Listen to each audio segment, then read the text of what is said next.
Hi everyone. In this video, I'm going to talk about how to pull SNMP tables within DataMiner.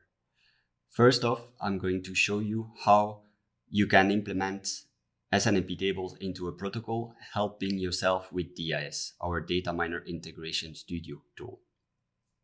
After that, we're going to see that we have 5 methods in DataMiner to be able to pull SNMP tables. Each of them have pros and cons. We're going to go through that and see how we can implement them into protocols.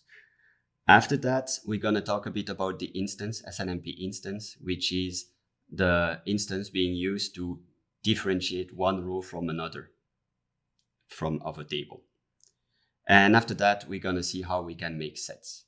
Okay, so let's get started with how to use DIS to help us make those SNMP tables. We will see that there are 2 ways.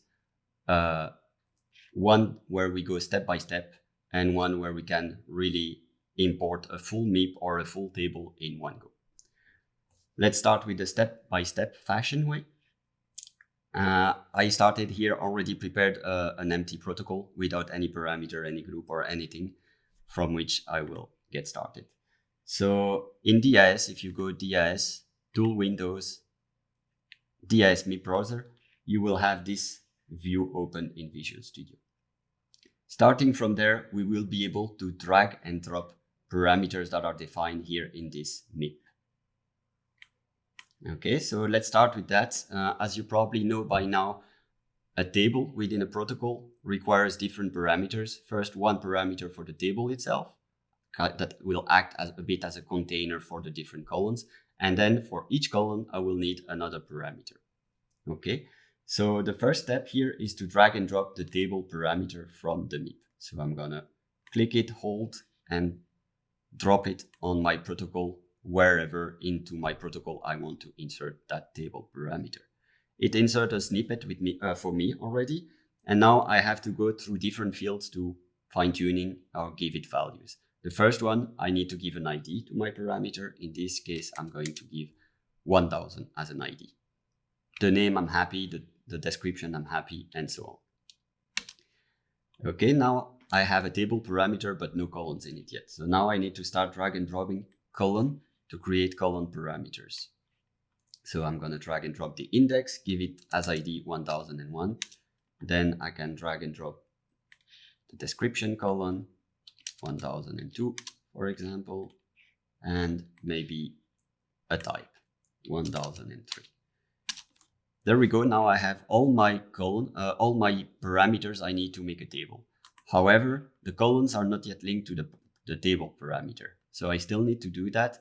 As you can see here in the array options, which is the tag used to define which column belongs to my table, that one is currently pretty much empty. How to link those? I'm going to use the table editor. So at the top of the protocol file here, you have a few buttons, handy ones. One of them is the table editor and allows obviously to edit tables. On the left side here, you have the list of your table parameters, and on the right side, you have the list of all the parameters. In the middle section is the definition of my table. As you can see, it contains no column. The table has no column at all, and the table has no displayed column. Now I'm going to select via clicking the first column I want to add and shift click the last one. I can select all the columns I want to add and then drag and drop. I could drag and drop to the all columns section or to the display columns section. In the first case, I will have the columns added to my table, but not yet displayed into DataMiner. For this case, I'm going to directly drop them into the display columns so that they get added both to the columns that belong and to the ones that are displayed.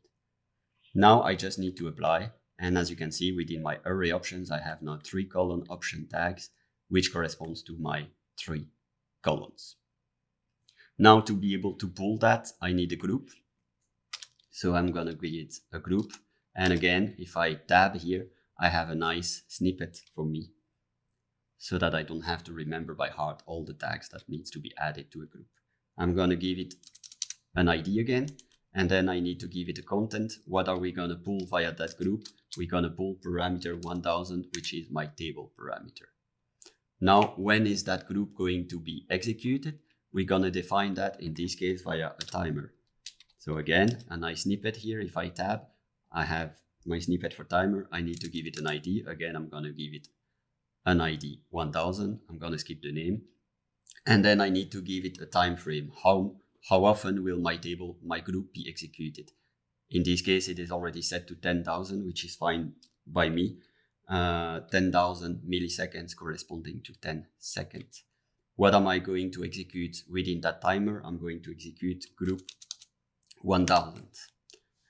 So now everything is linked. I have my timer, which is going to execute every 10 seconds. What is it going to execute? It's going to execute my group 1000. What is my group 1000 going to pull? It's going to pull table 1000, which is my table parameter containing 3 columns, the index, the description, and the type. Okay, that's it for this way to import a table, to implement SNMP table using drag and drop from the SNMP MIP. Now I'm going to delete all of that again and show you another way to achieve the same results. From the place I want to add my table, I can right click as well and say generate parameters. That will load a wizard. First is the input type. In this case, we want to load parameters from a MIP, so I'm going to leave it on MIP. I'm going to click next. And now I have my whole MIP, which are loaded, displayed. And I'm going to click on what I want to insert. I could select everything, and then the whole MIP will be implemented in my driver. I don't want that in this case. I only want the if table. Again, I could click the if table, and then I have the whole table selected. Again, in this case, I don't really want that. I only want a couple of columns. Let's say I want also the speed, I don't want the physical address, and I want the admin status, for example. Okay, so I can click next. I have to give a start parameter ID.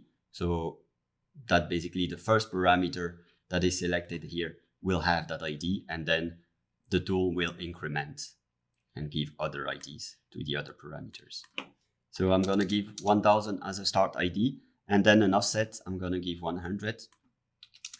Offset between read bit and write bit. Yeah, whenever you want a column to be writable, you need to define 2 parameters, a read parameter and a write parameter. We have a habit and we advise to use an offset between those two so that later on when you will be working on quick action, you can easily figure out what is the read parameter bit from the write parameter bit and vice versa. Okay. So 100 in this case, if I click next, I then have an overview of what will be created. My table 1000 will be created. That was my starting bit. And then in there, I'll have my index column 1001, description column 1002, etc. And in there, this one also has a write parameter. Why does this one have a write parameter and not the other ones? Just because into the MIP, all the other ones are defined as read only, while this one is defined as a read-write SNMP parameter. So there the tool will detect that, will say, okay, I also need to create a write parameter. And as you can see, there is a 100 offset between the bit of that one and the bit of the read parameter. Okay. Note that from now on, anytime within the wizard, I can click finish, and then it will create what you already defined. So now we only defined parameters. If I click finish now, it's going to create the parameters, and that's it. For the sake of no completeness, I'm here going to go through the whole wizard and see what we can do there as well. First, we have here the list of timers into my protocol. Currently, as you can see here, I have 0 timer, so I'm going to create one. I'm going to create a timer with ID 1, and I'm going to call it fast timer, for example. And again, I'm going to pull it every 10 seconds. This value needs to be in milliseconds, so 10,000. You can create as many timers as you want. In this case, I want one. One note though, I'm saying you can create as many timers as you want via the tool, but it is not recommended. We recommend to keep a minimum number of timers because each timer is going to be a different thread, and that's using resources. Okay, so typically you won't be creating timers in order to group types of data, organize your protocol or anything like that. No, you won't do that. You create timer when you need a different pooling speed. Very typically 3 timers, a fast one, a slow one, and an intermediate one. Sometimes you have a fourth one, a very fast one, for example, but typically no more than that. Okay. Then here you have a view to be able to create groups. Here we want to pull a parameter 1000, which we created. So the tool already created a group 1000 for me.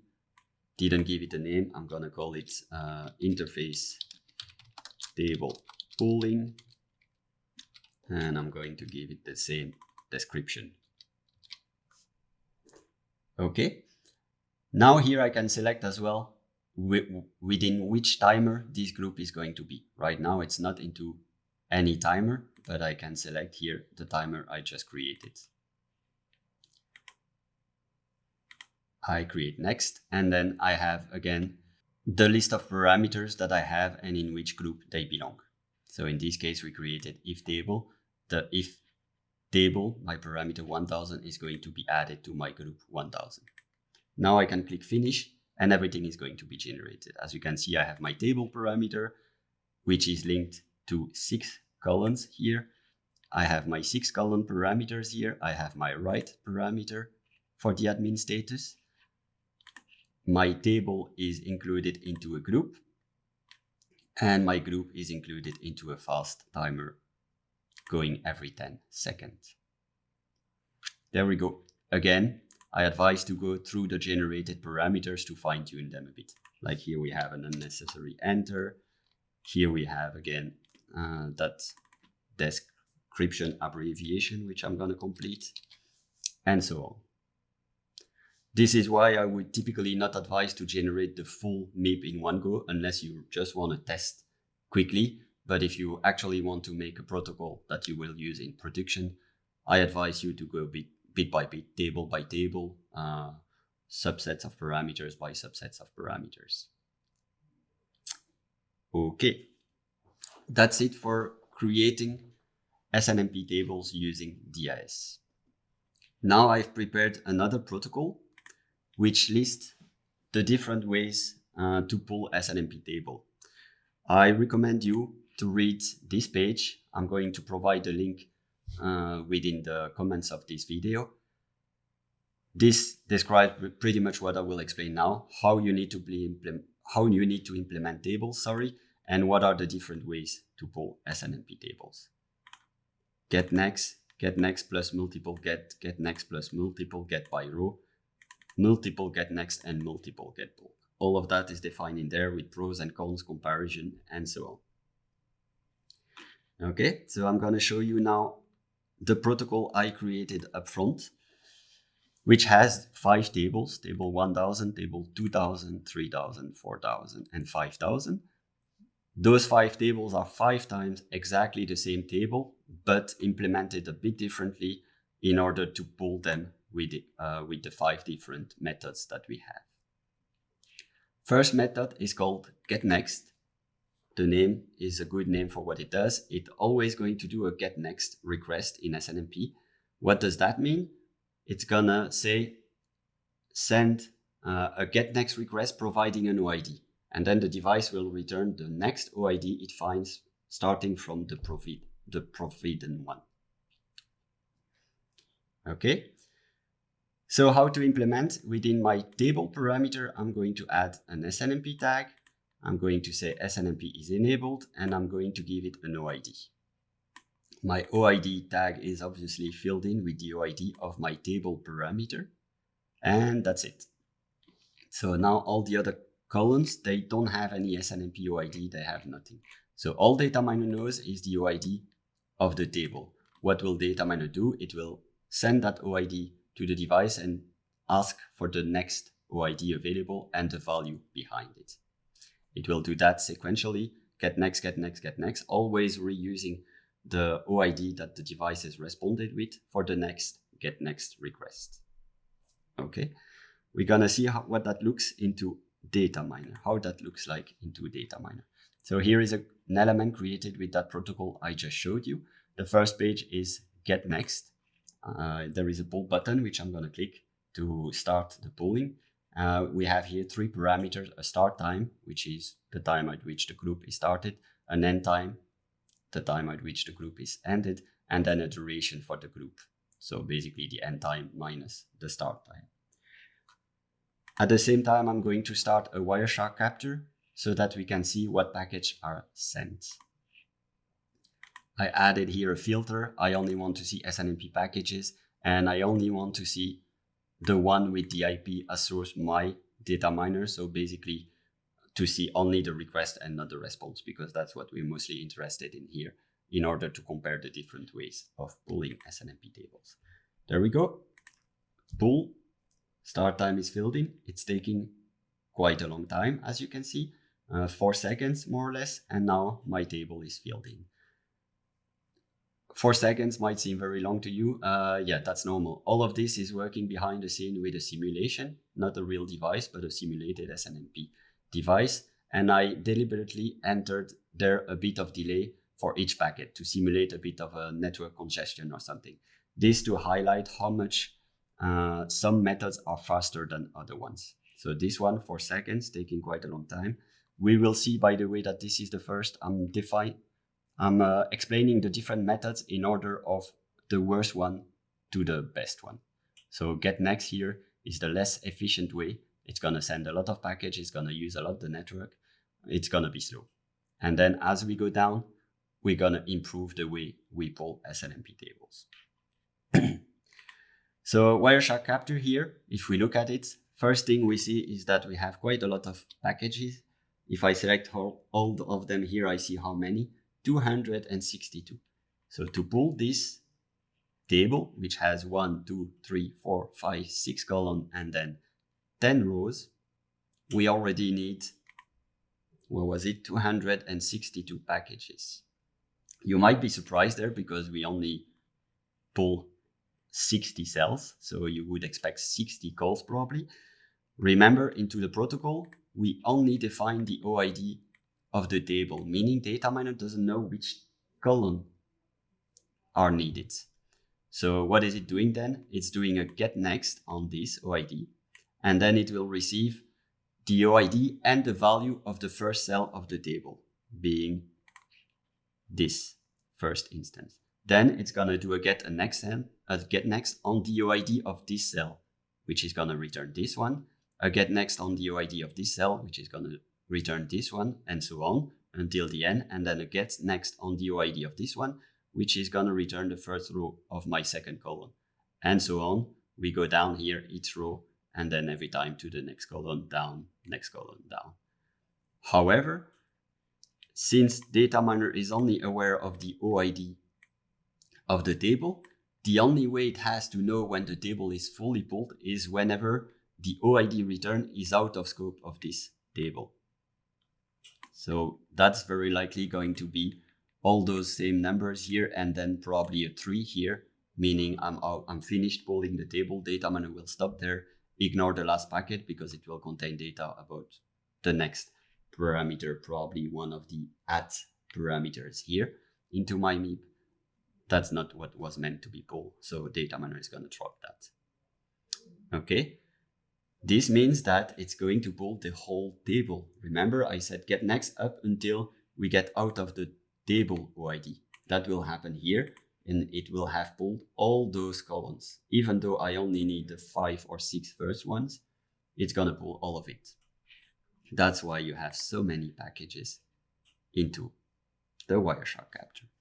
So as you can see, it starts from the OID of my if entry here. So that's the entry that is always below a table OID into SNMP MIPS, and then only you have all the columns. On that one, it will receive this OID plus the value. So as a response to that first request, you will receive this OID plus the value behind this, which is the value for the first column for this row 1. And then row 2, row 3, row 4, row 5, until row 10. And then the same for column 2, row 1, 2, 3, 4, 5, 6, 7, 8, 9, 10. And then column 3, etc. Okay, that's it for the first way of implementing. the next one, get bulk, as you can see in the name, we are trying to bulk a bit more the request, to send less requests, to have more data in one go. How do we implement that into our protocol? Again, table parameter with SNMP tag, SNMP being enabled, an OID tag, but this time no OID is needed within the OID tag. On top of that, you will need to define the bulk option to say, okay, that's the get bulk that I want to do. Here you see a colon and then a 5. This is the number of cells that you're going to pull in one go. So if you define 5, you will have 5. You will have a request saying, I want those 5 cells to be given to me. And the device will reply with them. Okay. Next to that, you need to create all the different columns, and each column should have now an SNMP OID and an OID filled in. This is true for the description, my column 3, my column 4, and my column 5 and 6. Okay. I just said for all columns, that's not completely true. You won't do it for the first column of your table. Why is that? Because instead of pulling the info that we want to pull in the instance, we're gonna fetch it via the instance feature. So on top of the bulk option, I added to my table parameter, I'm also adding an instance option. We will see, looking at the Wireshark capture, how that works. Okay, so now data miner is not aware of the table OID, it's only aware of different columns, and the first one it knows of is the second column. So it's gonna start now pulling from there. First, it needs to know what are the instances, what are the rows available into that table.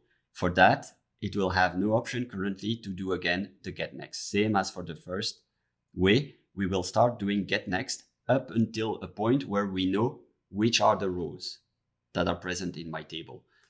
That's being doing a get next until we are out of scope of the first column. If we pull fully the first column, we know which rows are part of there, and then we can pull the other columns in a more efficient way. Let's do that in data miner. I go to my second page, get bulk, and I pull. You can see already that it went much faster, 300 milliseconds.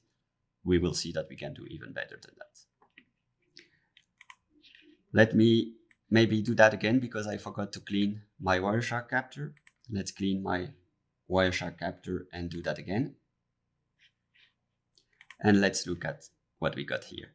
So like I was mentioning, we start from the first column for which we know the OID, which is in this case the second column. It ends with .2. And then we do a get next request. We receive the OID of the first row for that second column. From that, we can extract that indication here that follows the column OID. That is going to be my instance. So in here, the device is going to respond with the OID plus the value of that second column. So within that get next, we can already fill in those two cells here. The instance for the row 1, which is fetched from that number here, the OID, and the value, which is returned together with the OID. Just to show you that quickly maybe, let me remove this from the filter so we can have a look at the response. What the response looks like, it has here first an OID and then the value. So the OID of my first cell within my second column, table OID .1, that's the if entry here that we have. And then .1, that's going to be my instance. That's what we fill in the first column for the first row. And then Moxa Ethernet, that's the value behind that second row, first column. That's the Moxa Ethernet. Okay, so we're gonna do all those get next. Let me again only show the request. We do all those get next to get all the instances and to get all the values for the second column, the first pulled column, which is in this case the second one. Once we have that, we have all the instances and we have the OIDs of each column. that we provided in the protocol. So now we can build request where we say, give me OID. This is my column OID, .1 for the first cell, .2 for the second cell, .3, and so on. So now, instead of doing get next, we are going to do actual get requests. And we're going to provide it full OIDs. Here is the OID of my third column, and we appended .1 for the first row of it. We know that we have a .1 because we already pulled the first two columns, and we have here in my first column the instances. The instances is always what is added after a column OID to provide a full cell OID. This is a get request, which we called get bulk. It's a multiple get request actually, and because it contains multiple OIDs. So it contains, for my third column, the first row OID. It contains the second cell of my third column. So third column, second cell. It contains also the OID of my third row of my third column, and so on. We defined into the protocol, oops, not that one, sorry. We defined into the protocol on the table level, we defined the bulk option, and here we define the column 5. This is the number of cells that we want to pull in one go. So here in my Wireshark capture, I see 5 OIDs. And then I'm doing the same for the next one. So 5 OIDs, I'm gonna have those 5 first rows of the third column. And then the next one will be for those 5. And then the next one will be for those 5.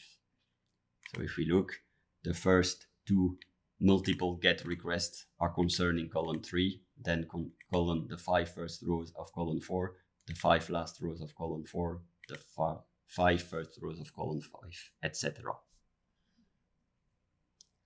Okay. Now we've seen the 2 first ways. There is a big downside with those 2 first ways. There is a big pitfall there, is that, as you can see, it takes a bit of time to pull all that data, and we pull it via multiple requests. What can happen there is that in the middle of the pulling, the devices loses one interface. If you unplug an interface from that device, in the middle of the pulling, you will end up potentially with wrong data into data miner.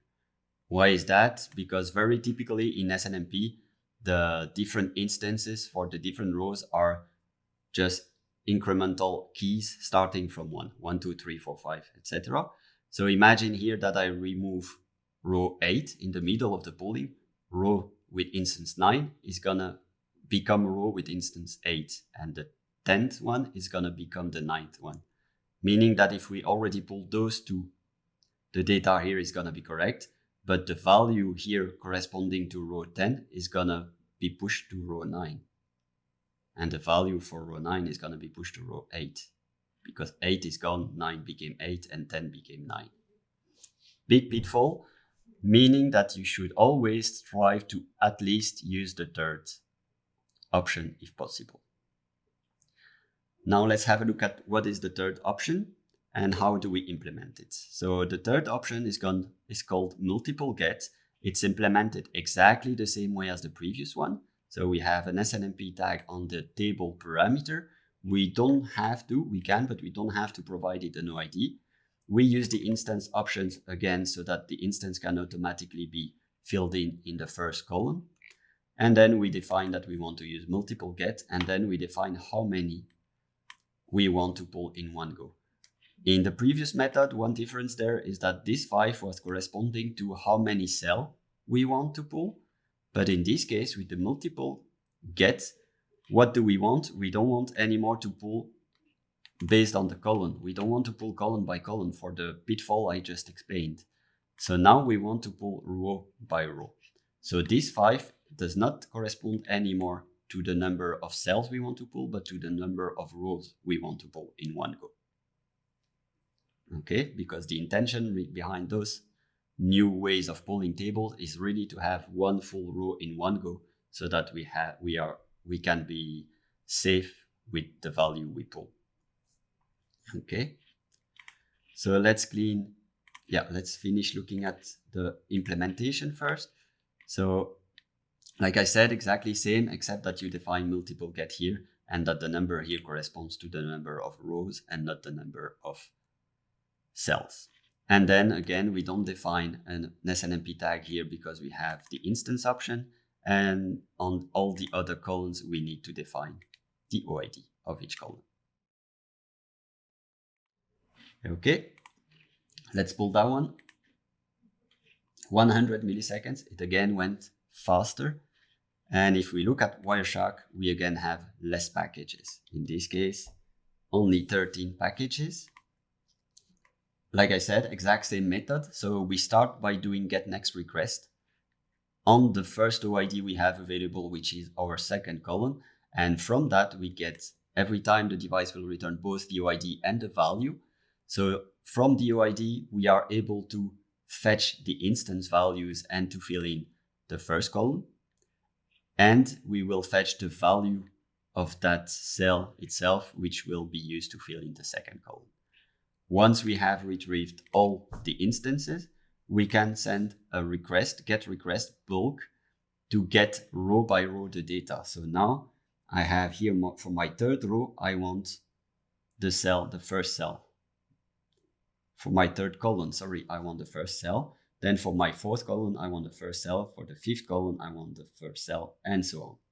And a lot more because we define 5 rows at the time that we want to get. So we will build all those OIDs for the 5 first rows completely. And then we only have one more request because this table has 10 rows. So 2 times 5 rows. Okay, let's move on to the get next way. Let me clean up the Wireshark again. And let's go first to the protocol. What is this one? This one is again an improvement. We don't want to, we're still annoyed by the fact that we need to pull all those instances via get next request. See, if we have 1000 rows into a table, we first need 1000 get next requests, which is quite a lot already.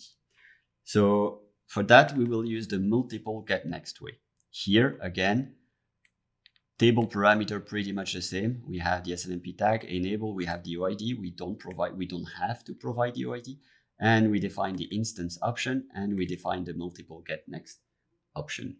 And then again, we don't define any SNMP OID within the first column because that's gonna be filled in via the instance option. And then we define the OID of each column. What is going to happen now is we are going to do, like the name tells it, we're going to do multiple get next in one go. We're going to say, give me the next value from this OID, plus give me the next OID, the next value starting from the OID of my third column, plus give me the next value starting from the OID of my fourth column, and so on. So for each column, we will provide the OID and we will do a get next, so a multiple get next. Let's look at that. We pull even faster again.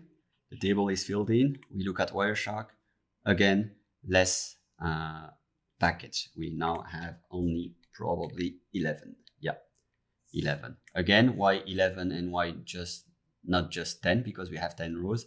Because we have to start from the column OIDs. We don't yet know what is the first instance. And then when we're done, we don't know yet that we're done. So we still need to do a get next on the last row. And only that will return OIDs that are out of the scope of the table. And only there we know that we have all the rows available. So yeah, as you can see here, first the OID of the first column, the OID of the third column. We do a get next on all those. Then the OID of the first cell within the second column plus the OID of the first cell within the third column plus the OID of the first cell within the fourth column, and so on. And we keep doing that. Better and better, getting better and better.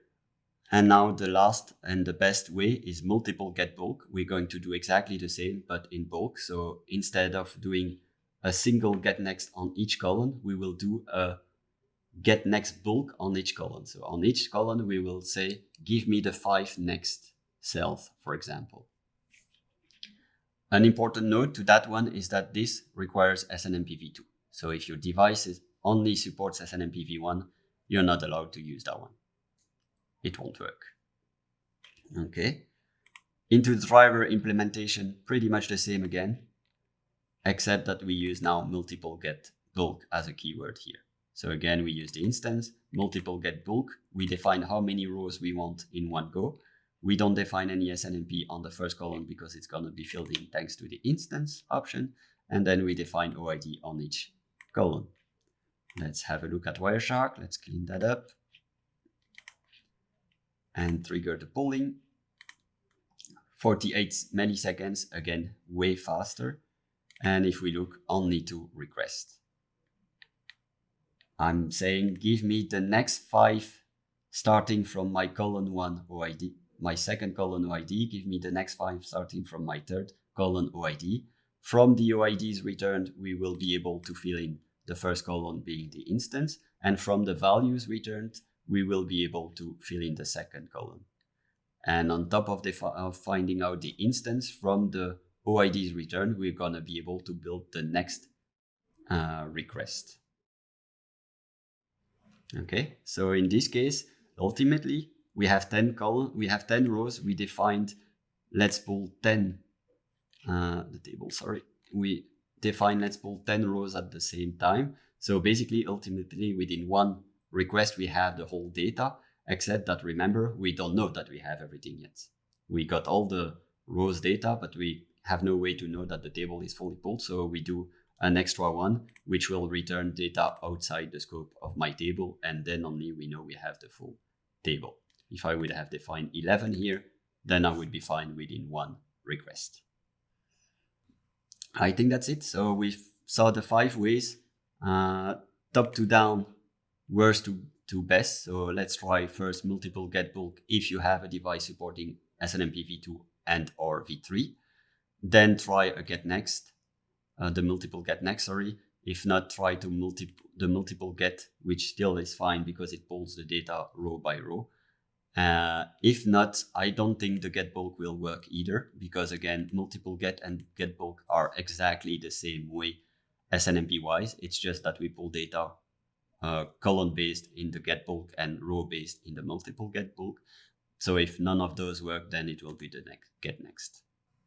Okay. The last thing I'm going to talk about is the ways to set values. Here again, we have many different ways. Nowadays, you will always want to use the nicest way. So I'm only going to describe that one for now. So within your table, every time if you have a read-write column, you can add a write parameter. The write parameter should have the same name and description as the read one, so that data miner is able to match them. And then you again define the SNMP OID, and then you will add this little attribute here. SNMP set and get true. Why SNMP set and get and not just set? Because when we send a set request to the device, we will only receive an OK from the device. That OK means that the device is acknowledging your set and accepting it. It doesn't mean the set executed yet. It means the set request is valid, I'm accepting it. Meaning that we still want right after the set to do a get so that we can update our read parameter. In the very past, we were copying the value from the write to the get because we thought the device said OK, meaning the set succeeded, but that's not always true. It just means the device is accepting the set. So we stop copying from the write to the read and we pull the read right after doing the set. Regarding sets, again, I'm going to provide a link below this video. I recommend to read this page, Altering a Table Cell, which will explain this SNMP set and get way. Okay. If you don't use that way, you will see maybe some old drivers which don't use that. There it's a lot more complex. You need to trigger a quick action from the set executed by the user. So from the write parameter, you will trigger a quick action. you will from there build yourself the UID. So here you will make a dynamic part of the UID. You will define that dynamic part. I'm going to fill it into a parameter, for example, parameter 100. And then within your quick action, not bit, ID. From the quick action, we're going to set that with the instance. So the part that needs to be dynamic here. And then we can do a set via a trigger and an action, saying it quickly how it works, not showing that today because normally you don't know yet much about quick action. That will come into a next module of the certification. Okay, I think that's it. Thanks for listening. Hope that was clear enough and enjoy the rest of your day. Cheers.